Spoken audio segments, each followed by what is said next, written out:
नमस्कार। आज हम शनि और चंद्रमा की युक्ति पर चर्चा करेंगे।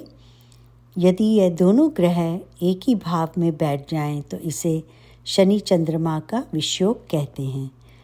चंद्रमा हमारा मन, माता का कारक है और शनि हमारे कर्मों का, अनुशासन, रिस्पॉन्सिबिलिटीज़, डिले और हार्डवर्क का कारक है। चंद्रमा तेज गति और शनि मंद गति वाला ग्रह है।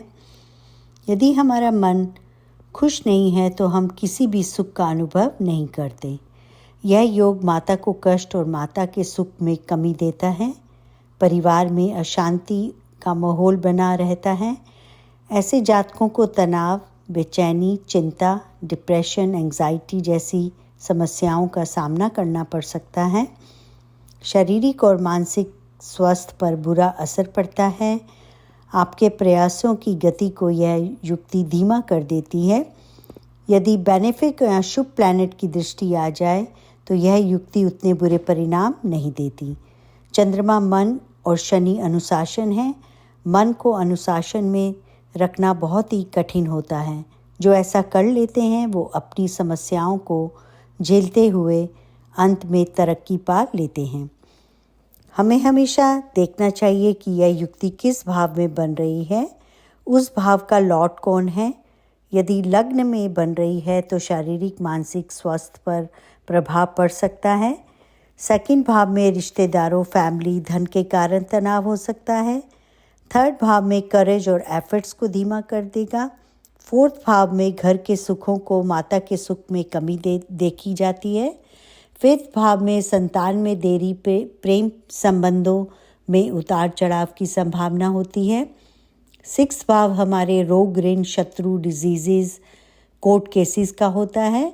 जिस भाव में यह युक्ति होगी उस भाव के कार्य तत्वों पर इसका प्रभाव होगा। सेवेंथ भाव में विवाह में देरी। एट्थ भाव गुप्त रोगों का, पैतृक संपत्ति, हिडन सीक्रेट, लॉन्जेटिविटी पर प्रभाव होगा।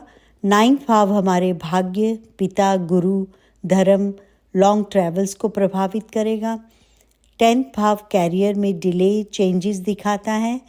11th भाव डिज़ायर्स, सोशल सर्कल, उसमें भी इस युक्ति का प्रभाव होगा।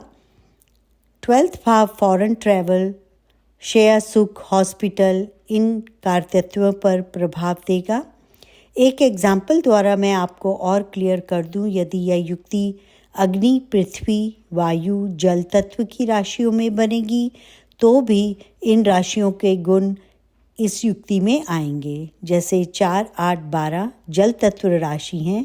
जातक ज़्यादा इमोशनल, भावुक, जल्दी हर्ट हो जाना, ओवर थिंकिंग, कंफ्यूज रहते हैं, डिसीजन नहीं ले पाते।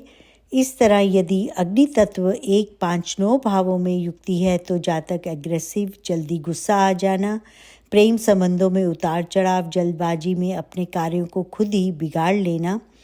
इस तरह जिस राशि में यह युक्ति है उसके कार्य तत्वों में इसका प्रभाव आप देख सकते हैं। यदि बेनिफिक प्लैनेट जैसे जुपिटर की दृष्टि आ जाए तो यह योग इतने बुरे परिणाम नहीं देते। आज इतना ही। नमस्कार, धन्यवाद।